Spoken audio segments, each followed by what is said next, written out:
this? We are doing a deep dive today into, well, a strategic document that, frankly, almost feels like it needs a tinfoil hat warning. But maybe just to observe the weather. Yeah. Because 25 years after it came out, it reads less like some, dusty military theory and more like a disturbingly accurate blueprint for the kind of chaotic world we seem to be living in now. That's exactly the mission today. We're diving deep into Unrestricted Warfare. It's this strategic treatise published way back in February 1999, and importantly, written by two senior colonels in the People's Liberation Army, Qiao Liang and Wang Xiangsui. Right, and the publisher tells you something too, the PLA Literature and Arts Publishing House. This wasn't some fringe pamphlet. This was serious strategic thinking getting an official nod. That context, the timing, is just so critical for understanding where they were coming from, isn't it? Absolutely. It was written and finalized before that really pivotal moment, the NATO bombing of the Chinese embassy in Belgrade in May '99. So you have to see it at its core as a response to a massive power imbalance. A huge imbalance. Yeah. So basically, proposing tactics for, what they saw as developing nations, and that's how China was often viewed strategically back then, ways for them to compensate for this huge military and technological gap with the U.S., the sole superpower at the time. So the book's asking, okay, if we can't go toe-to-toe with the U.S. Navy or Air Force in a conventional fight, how do we level the playing field? How do we win? Exactly. And the core argument we really need to pull out today is this radical, almost total redefinition of what conflict even is. They're saying victory in the 21st century. It's not just about having better tanks or stealthier jets. Not at all. It's going to be won by hitting your enemy's financial markets, manipulating their media, messing with their social cohesion, attacking their tech infrastructure, all these other domains. Precisely. And the really shocking thesis, the foundational quote that just sets the tone for the whole philosophy. You drop it right at the start, no apologies. The first rule of unrestricted warfare is that there are no rules with nothing forbidden. Wow. Just lays it right out there. No rules, nothing forbidden. I mean, that implies a kind of total war fought across, every dimension of society, doesn't it? It really does. So what specific non-military methods did they immediately highlight as, legitimate weapons in this new kind of war? Oh, they're completely explicit about it. They list them out. Hacking into websites, disrupting critical networks, that's front and center. Then there's deliberate financial warfare, aiming to cause actual economic crises in other countries. Right. Sponsoring or carrying out unconventional terrorism. Right. And, this is key, the focused manipulation and control of mass media to achieve strategic goals. Using the media as a weapon. Absolutely. The whole point, the big realization, is that the battlefield has basically become borderless. So you have to weaponize whatever tools you can get your hands on, military or not. Okay, so to really get where this pretty radical thinking came from, the colonel's point is back to 1991. They single out the Gulf War, Operation Desert Storm, as the watershed moment. Not just winning a campaign, but permanently changing the whole global landscape and ultimately what war itself means. Yeah, they see that 42-day conflict as much more than just a military victory. Right. It was a catalyst, kicking off a decade of just seismic change. A whole decade. They argue that the huge sense of transformation everyone felt in the 90s, the Soviet Union collapsing, the rise of nasty regional conflicts like Bosnia, Kosovo, turmoil, the explosion of Microsoft and the internet, the emergence of hackers as a real thing, and then that devastating Southeast Asian financial crisis. They trace the roots of all that back to the strategic environment that snapped into place right after January 17, 1991, with the U.S. suddenly standing alone as this, unparalleled global superpower. So the Gulf War showed off all this amazing high-tech weaponry, but the authors pretty quickly pivot, don't they? They start talking about the limitations of that old model, the failure of traditional war, they call it. Exactly. They saw that traditional kinetic force, bombs and bullets, was proving kind of inadequate when you're dealing with these increasingly messy political, economic, cultural, diplomatic problems that really define the post-Cold War world. That old Clausewitzian idea, using armed force to compel the enemy to submit to one's will, they basically said that's obsolete. Fundamentally obsolete in their view. Yeah. And if the definition of war itself is out of date, you've got to rewrite the basic principle of how you wage war. And they did that with this, terrifyingly broad mandate. Terrifyingly comprehensive, yeah. The new principle, according to Unrestricted Warfare, is, and get this, using all means, including armed force or non-armed force, Mm. military and non-military, and lethal and non-lethal means to compel the enemy to accept one's interests. Wow. All means. Notice the shift, right? It's not just about armies anymore. It's about anything that helps impose your interests. Anything and everything. What's really fascinating is they argue the main driver for this wasn't some policy meeting. It was technology itself, specifically this trend towards systemization and technological integration. Yes. It's not just about whether your missile is better than their missile anymore. It's about how everything connects: sensors, satellites, computers, weapons, the whole network. That integration piece is absolutely key. They use that famous example from the Gulf War, the Patriot missile intercepting a Scud. Right. From the old perspective, it looks simple. Missile hits missile. But the colonels dig into it and emphasize the unbelievable level of coordination needed across huge distances, linking up all these different C3I systems: command, control, communications, intelligence. Let's just quickly trace that sequence they highlight, because it shows the speed and the system reliance. Definitely. They detail what had to happen in just that 90-second warning window. It starts with a DSP early warning satellite detecting the Scud launch. Okay. That alarm signal gets beamed down to a ground station, in this case, one located way over in Australia. Australia. Yeah. Oh. From there, it bounces through the U.S. Cheyenne Mountain Command Post deep in Colorado. And then finally, it reaches the Central Command Post in Riyadh, Saudi Arabia, which then orders the Patriot crews to engage. All in under 90 seconds. Coordinating space assets, ground stations on different continents, multiple command centers. It's mind-boggling. Yeah. And their conclusion is stark. This deep, almost total reliance on technological integration. That's the basic, unchangeable characteristic of the information age we live in. And if you're that reliant on the system, it means damaging any part of that system anywhere in the world suddenly becomes just as effective as blowing up a tank or sinking a ship. Precisely. This blurring of the lines, it forces the authors to ask these really profound questions that challenge our modern ideas about conflict, like, does a single hacker attack one person? Maybe that causes massive disruption to a critical network. Does that count as a hostile act, as an act of war? And this is where their thinking just zooms past traditional military doctrine. Mm-hmm. They ask, okay, what if you use really complex financial tools, currency speculation, derivatives, that kind of thing, to deliberately wreck another country's economy? Intentionally cause a crash. Exactly. Can that maneuver, that financial attack, really be seen as a battle, even though not a single shot was fired? And maybe the most famous example they raise is about the power of the media. They point to Mogadishu, 1993. Did CNN broadcasting those images, the horrific images of a dead U.S. soldier being dragged through the streets, did that fundamentally shake American political will? Did it force a strategic change on the world stage? And their answer to all these questions is a resounding yes. These actions, which look non-military on the surface, hacking, financial manipulation, media influence, when they're done with precision, with coordination, they can inflict the exact same kind of damage to national security, to psychological stability, to economic health that traditional military action used to have a monopoly on. So war is just leaking out of the barracks and into everything else. It's no longer just the military's business, not by a long shot. Okay, here's where it gets really interesting, I think. If the old ideas about conflict are obsolete, then the map of conflict, the actual physical battlefield, that has to be obsolete too, right? That's the logical next step. And the authors walk us through how that concept has evolved over time. How do they break it down? They trace the idea of battle space, starting way back with the ancient point battlefield, the close-in fighting, like Roman legions clashing. Spears and shields. Exactly. Then it evolves to the line and area battlefield of World War I, hundreds of miles of trenches, a defined front. Then, thanks to air power theorists like Fuller and Duhay, the battlefield expands vertically into 3 dimensions: air, land, and sea. Okay, makes sense. But then the information age comes along and adds these 2 completely new, kind of unbounded dimensions. Absolutely. The first one is network space. This is the digital world, right? Yeah. Created by electronics, information tech. It's the one drawing all the attention now, obviously, because it has no physical borders. The internet, basically. Essentially. And then they throw in something even more, out there. Nanometer space. Nanometer space? What is that? They suggest it's this realm where future wars might be fought using nanotechnology, maybe without any direct human physical involvement at all.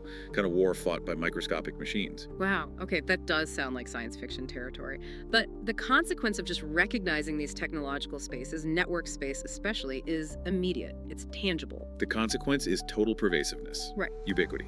If, as they saw happen in Asia, a carefully planned financial shock delivered through global networks can cripple a country. Then where's the safe zone?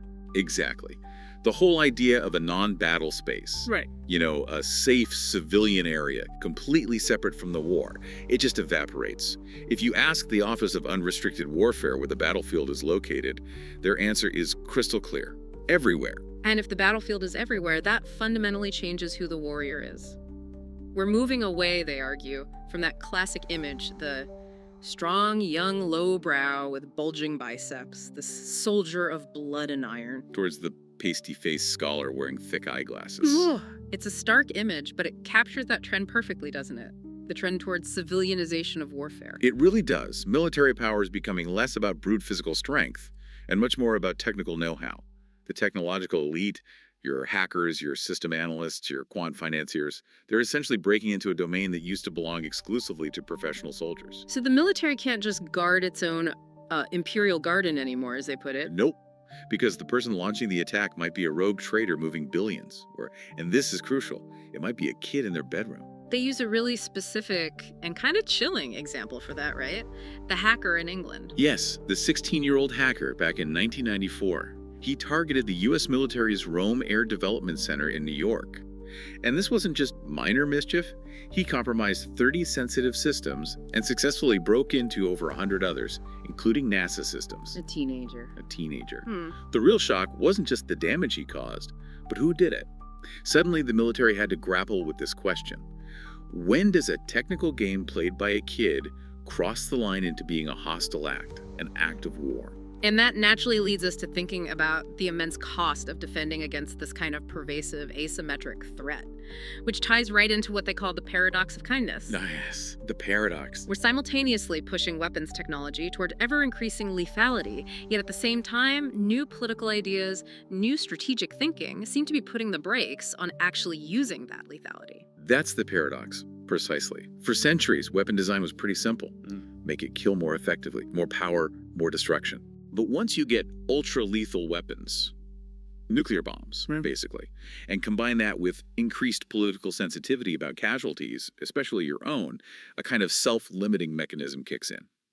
The ultimate goal, the authors argue, and it's a cold argument, shifts from maximum killing to maximum control. That distinction, control, not killing, that's where the calculation gets really chilling. It sounds positive, ethical almost, but the motivation they describe is purely tactical, isn't it? Oh, it's profoundly tactical. It's based on efficiency and cost-benefit analysis. They talk about this shift towards precision kill technology. They use the analogy of a gamma knife in surgery hitting the target precisely, minimizing collateral damage. Like the Russian strike they mentioned. Yeah, exactly. The Russians tracking Chechen leader Judayev through his mobile phone signal and taking him out with a single precision missile. Yeah. Solved a huge regional problem from their perspective very quickly and efficiently. But the really core strategic insight there is about the cost. Why choose to injure someone rather than kill them outright? The rationale is pure, cold calculation. Someone killed. They're removed from the equation. Gone. Someone injured. They require more resources from the enemy. Ah, right. Massive medical care, long-term support systems, veterans benefits, and crucially, it imposes a significantly higher financial burden on the enemy state. So kinder weapons aren't about being nice. Not according to this logic. Things like focused microwave weapons, acoustic weapons designed to incapacitate people or disable equipment without necessarily killing partitions. They aren't acts of altruism. They're highly effective control mechanisms.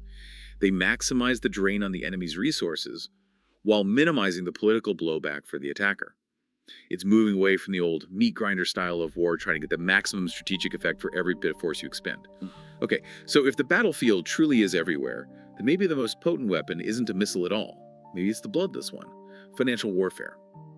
And the authors point directly to the 1997 Southeast Asian financial crisis as the prime example, the clearest case study of this new kind of conflict in action. And they don't frame it as just, bad luck or a market correction. They're explicit. This was viewed as an act of war. Absolutely. Yeah. They define it as a deliberately planned surprise attack. launched by international mobile capital, and it's really important to stress this, launched by non-state organizations against the sovereign nations of Southeast Asia. Non-state actors waging economic war. Precisely.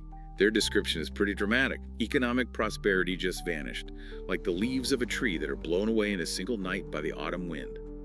It led to near collapse, socially and politically, and crucially, they argue the casualties, the social upheaval, the bankruptcies, the instability, were no less than those resulting from a regional war. If it's war, who's the general? Who's leading this financial assault? Well, according to the colonels, the main protagonist, the face of it, was George Soros, with his huge quantum fund and that ability to just mobilize vast amounts of capital very quickly. Soros, right.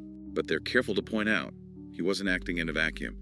The whole attack relied heavily on what they call indirect participants, specifically powerful financial institutions and, very importantly, the credit rating agencies. Moody's, Standard & Poor's, Morgan Stanley. How did the rating agencies become, part of the military machine in this view? They essentially acted as scouts and target designators.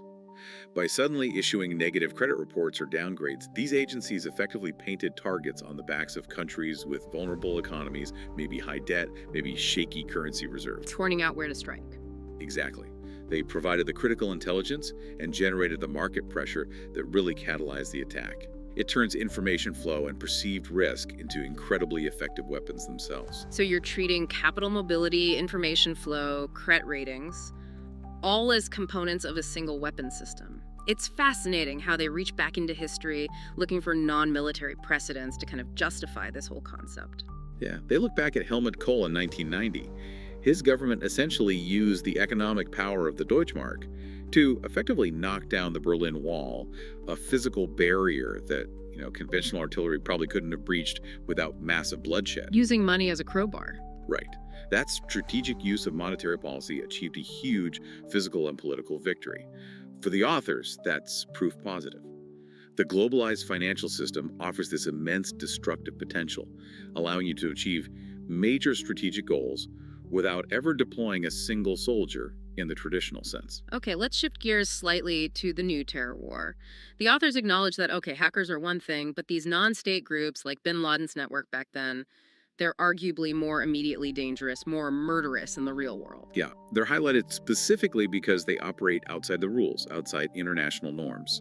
This new terror war, they describe, is marked by its high destructiveness, its ability to stay hidden, and critically, its use of the latest technology. And not just bombs. No, not just bombs or even biochemical agents, though those are included.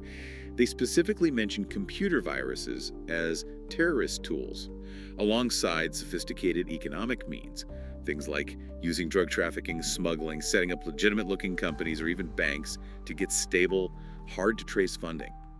They're unrestricted in how they fund, plan, and attack, outside state control. Completely. And the book makes this really chilling distinction about restraint, or the lack thereof. Why is a terrorist group getting hold of nuclear weapons so much more dangerous than a nation-state having them? What's the core difference? Boils down to accountability, or the lack of it. A nation-state, even an aggressive one, still has some connection, some responsibility to its own population, its own territory. That creates a basis for deterrence, for mutual restraint. Right. Mutually assured destruction only works if both sides have something to lose. Exactly. The terrorist organization, though, they might operate under this terrifyingly simple creed. If I die, then I will also not let others live. No responsibility, no territory to defend, no population to protect. And therefore, absolutely no incentive to hold back from maximum destruction. They are, in a sense, the purest form of unrestricted warfare. Okay, then there's media warfare. The U.S., as we know, was incredibly effective at this during the Gulf War. The media was absolutely central in shaping that perception of overwhelming American technological dominance. Oh, undoubtedly. The U.S. military and government very effectively used the media, or allowed the media to be used, to build this powerful narrative, this myth almost, of American invincibility. Everyone saw those images, right? Patriots knocking Scuds out of the sky, those videos of precision bombs supposedly going right down air vents. The Nintendo war footage. Yeah. That constant visual bombardment was carefully managed, and it arguably sealed Saddam Hussein's moral defeat before the ground troops even really moved in force.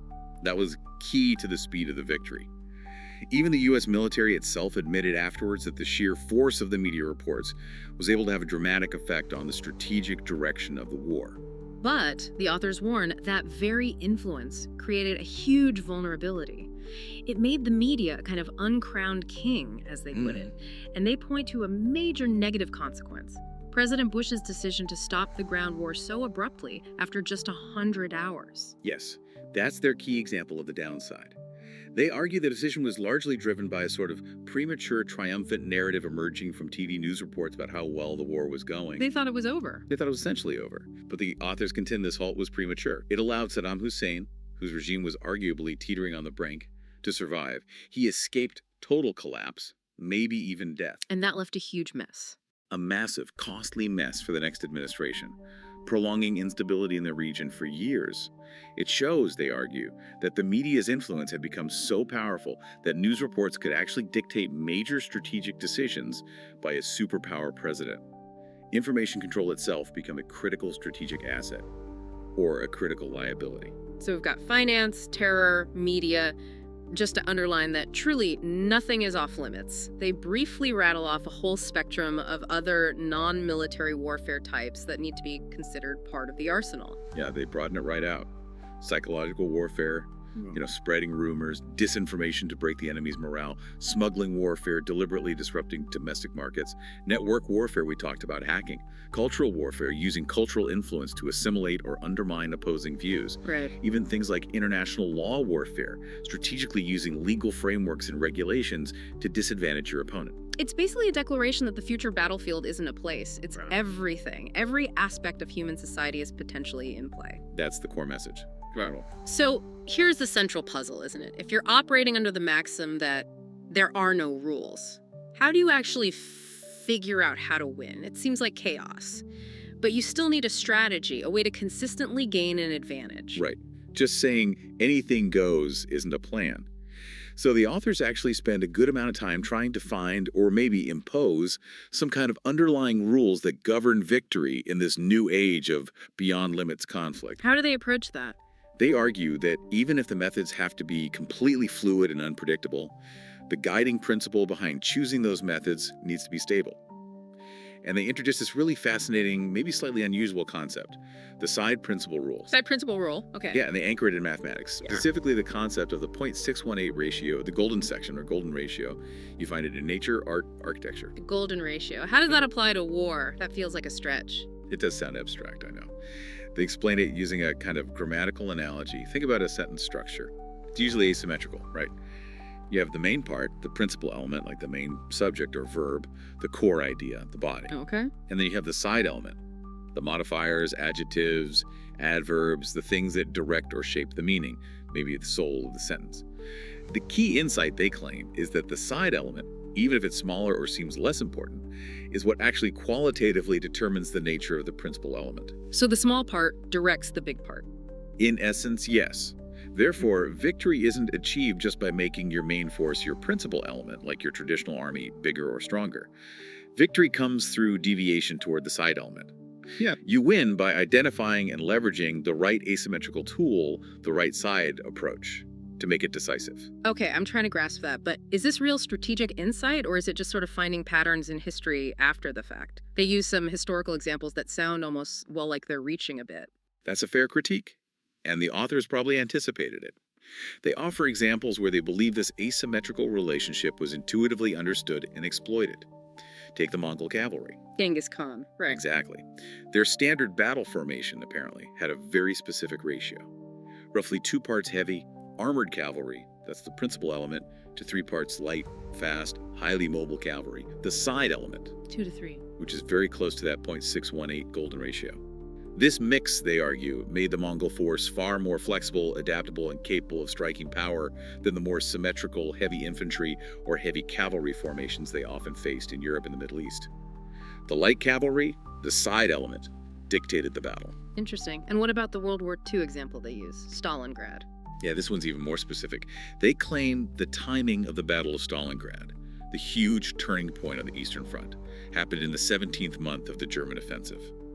And they calculate this 17th month as being the precise golden point, the 0.618 mark, along the total time axis of the German advance, which lasted about 26 months from its peak to its decline. Wow.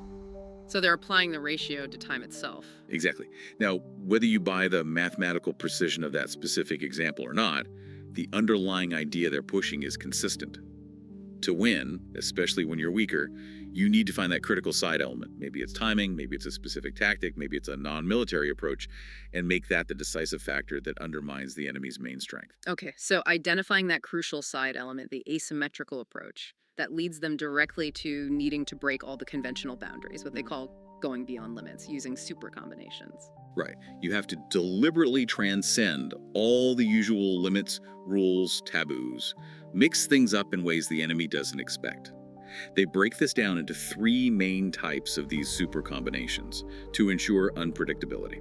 Okay, what's the first type? Supranational combinations. This is about consciously blending your own nation-state power with other kinds of power that exist outside or above the nation-state. Things like supranational bodies, the UN, other international organizations, transnational actors, NGOs, multinational corporations, and even non-state powers could be allies, could be groups of convenience. Like the coalition in the Gulf War. That's their prime example. The US didn't just send its army.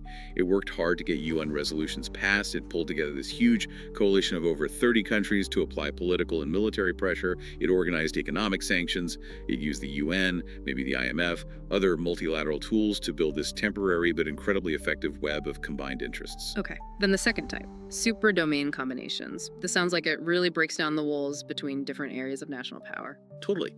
This is about intentionally combining domains that are usually treated as separate military, economic, political, cultural, diplomatic, technological into one single coordinated strategy. The key question shifts from which weapon system is best to which domain offers the most advantageous main battlefield right now. So you're deliberately mixing battlefields. Exactly. Why launch a really costly and bloody tank offensive if perhaps a well-timed currency devaluation combined with a targeted media campaign to discredit the regime could achieve the same political goal, say the collapse of that regime, with far less cost in blood and treasure? Makes sense.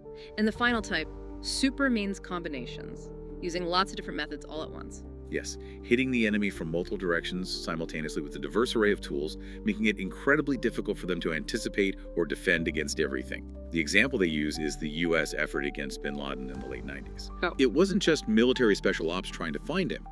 The whole approach involved, as they listed, national terrorist warfare, plus intelligence warfare, plus financial warfare, plus network warfare, plus regulatory warfare. Trying to track his money, disrupt his communications, put legal pressure on states harboring him, alongside direct action. A full spectrum approach. Right. And similarly, they mentioned the Hong Kong government fighting off currency speculators, using a mix of financial warfare plus regulatory warfare plus psychological warfare plus media warfare. Success comes from having a full toolkit and using instruments from different domains together, creating complexity and unpredictability, which is especially useful for the weaker side. So boiling it all down, the ultimate principle that ties all these combinations together, the absolute rejection of playing by the stronger enemy's rules, is asymmetry. Precisely. That's the core idea. Right. Always follow a line of thought, a course of action, that is opposite to the enemy's expected symmetry or balance. Yeah. Always look for the unconventional path, the unexpected angle. And that's how the weaker party gets leverage. That's the idea. It makes the conventional enemy the big elephant, as they sometimes put it, with all its overwhelming but predictable military power, unable to bring its strength to bear effectively.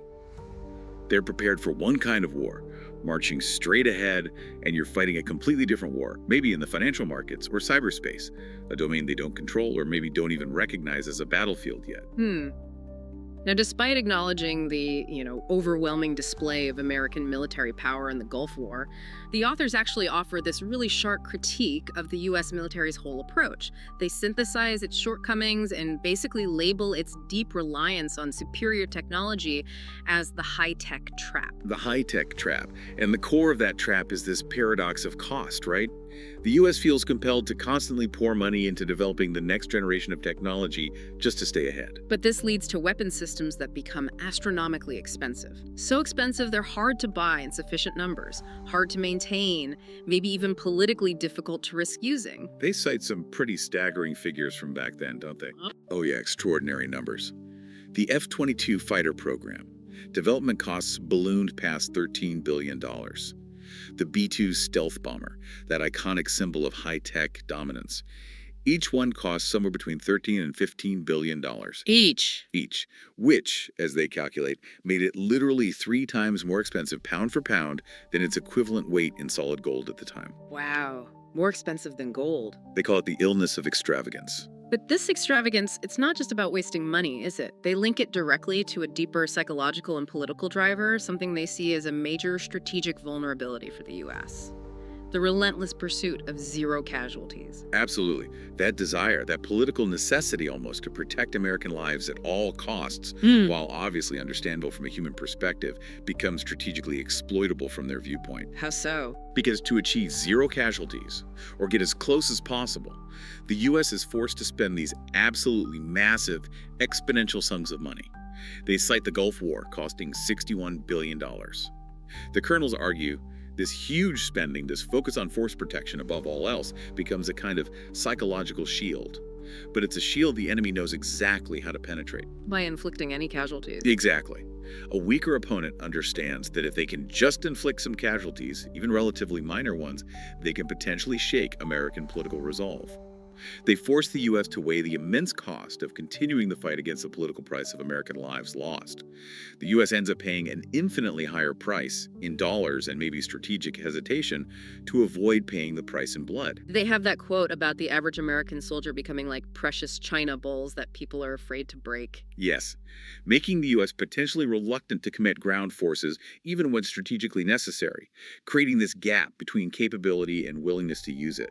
And this extravagance, this focus on tech and force protection was made worse, they argue, by internal issues. Bureaucracy. Yes, compounded by internal factors.